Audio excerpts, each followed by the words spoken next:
I know. But it's a fantastic set to work on, and of course, I think that some of the guys were nominated for an Emmy, were they not, for the design? We got 2 visual effects nominations. Visual effects. We should have gotten a production design.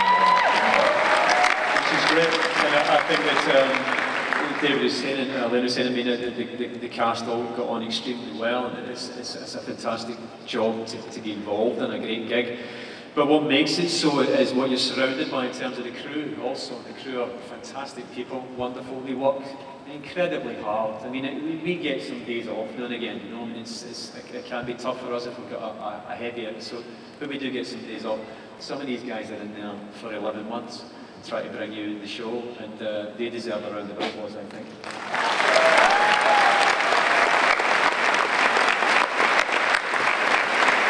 So you also, I mean, one of the other things about science fiction is you get to do some things you wouldn't normally get to do. Brad Wright wrote one of his classic mind benders this year, and you got to play opposite yourself. Myself, yeah. Brad wrote a fantastic episode. It's called Twin Destinies. You can probably figure out what it's about by the title. There's 2 of them. Basically, something bad is going to happen. We're heading towards disaster, as usual. And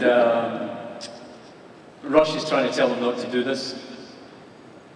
And then, I mean, I'm still trying to get my head around this. I played it. I was in it. Basically, Rush comes back from the future. There's been a solar flare.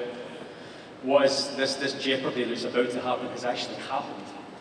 Rush comes back, he's survived this, and tells them, you don't want to be going there, you don't want to do that. Of course, the first person he meets when he gets on the ship is himself. So that was nuts, actually doing that in motion capture. Yeah, motion control.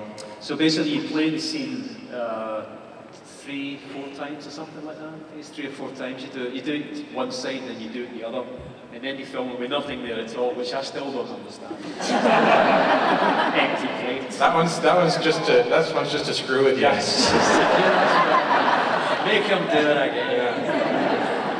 You got no days off that episode. But it really was a fantastic experience. I'd never done that before, obviously a wonderful experience, and the script itself, Twin Destinies, I think is one of the best of the pieces that we've given you so far, I hope.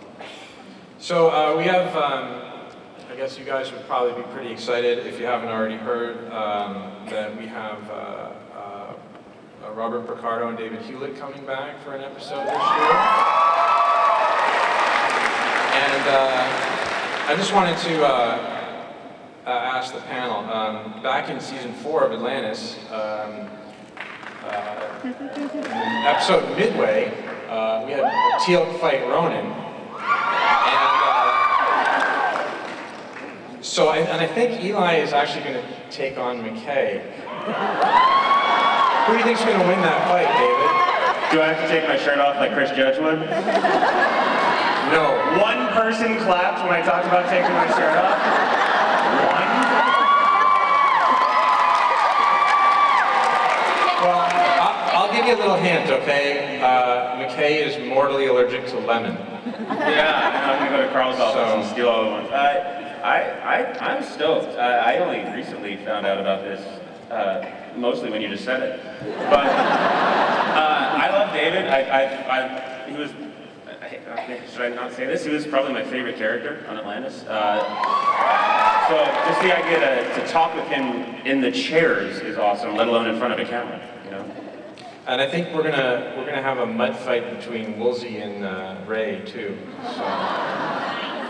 I like mud. Yeah, my vote is definitely on Ray.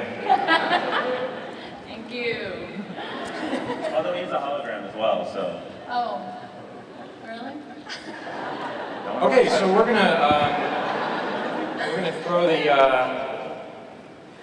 throw the floor to you guys. Ask some questions if you like. There's some microphones if you want to step up.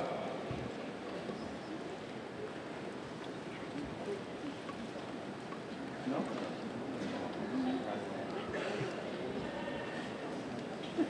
Go ahead. First question. Oh, it's not working. Scream, we're listening.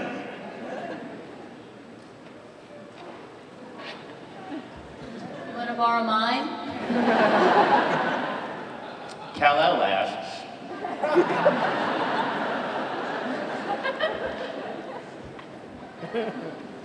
We've got 4 more up here. All right, I'll ask one. Elena, what's your favorite TJ scene?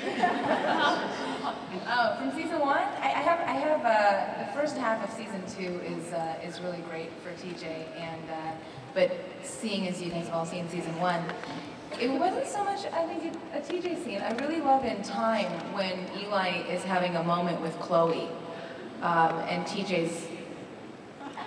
I didn't know you were going to talk about me when I started filming. I'm sorry. But now since I am,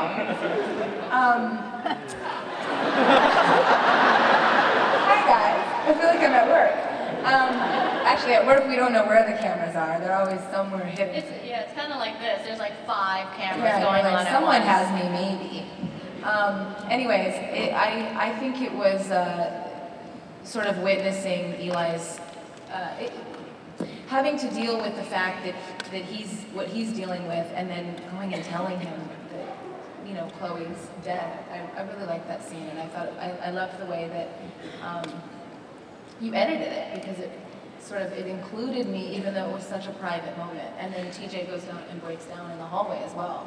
Well, the first time we did the scene, you weren't sure whether you should look over there or not. That's and right. We actually talked about that, and I said, no, you know, I think that it's important that you know, I think at this point that Chloe was already dead in that scene, and are, you know, feeling for him at that moment. So it was important for you to look over, and that moment for me was a really, you know, important beat in the scene.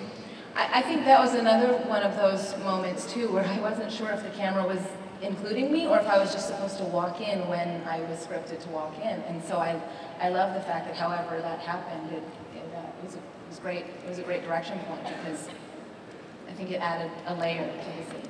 The shooting style of the show, I mean, a lot has been made of it, but one of the benefits, you know, the incredible benefits of it is, I think, you know, the performances that come out of it, the freedom that you have to operate in the space. It's almost like, you know, I think acting in a play where you walk onto the stage, you do your job, and our job is to kind of stay out of your way and find a way to capture that action.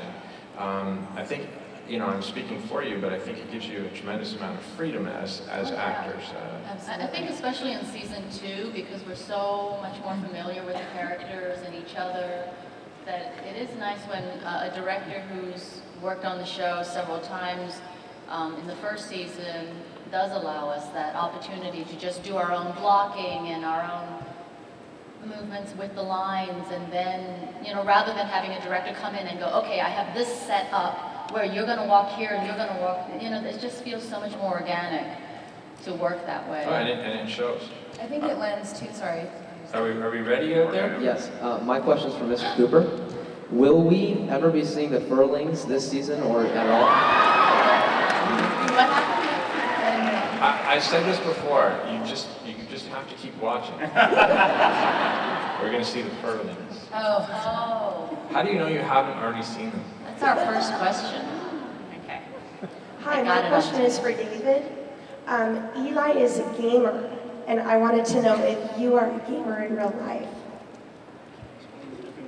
Yeah. Sorry. I'm sorry, one more time? I said Eli is a gamer. He plays video games. Are you a gamer in real life? Do you play video games? I absolutely do. Unfortunately, we work so many long, ridiculous hours that it's hard to find the time to even watch the TV shows that I love, like watching 4 True Bloods at once. It's ridiculous. Is Alexander here?